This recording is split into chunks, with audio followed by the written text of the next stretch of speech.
Assalomu alaykum. Va alaykum assalom. Tuzliroq kalbasalar yo'qmi?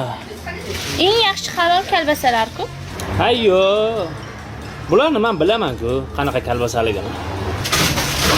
Siz qayerdan bilasiz?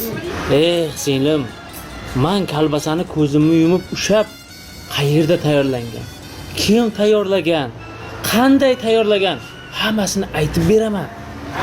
Unda ko'zingizni yumingchi bir sinab ko'raylik. Orqaga qarab turing, teskari bu. Sinab ko'ramiz. Faqat keyin topsam 2 dona menga berasiz. Tekinga. Uni o'ylab ko'ramiz. Bering.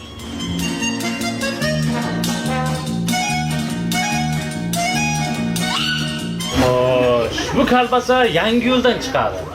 Abdurahim aka tayyorlaydi. Tovuq terisidan juda ko'p qo'shatda nomard. To'g'rimi? To'g'ri, qaydan bilyapsiz? Buchi?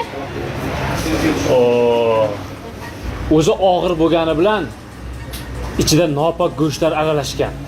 Bektemirda tayyorlanadi. Ra'no opani kalbasasi. Bu ham yaxshi emas. Qoyil, boshqasini ko'raylikchi. Bemalol. Bu lekin kalbasa yaxshi kalbasa. Vodiydiki. Halol.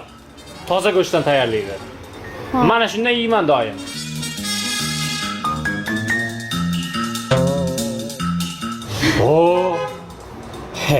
Galatepalik Oygul-ku.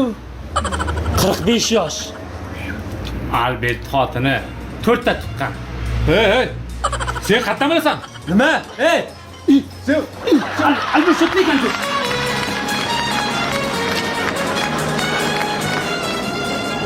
Oygul opa, sizni hamma tanir ekan-ku.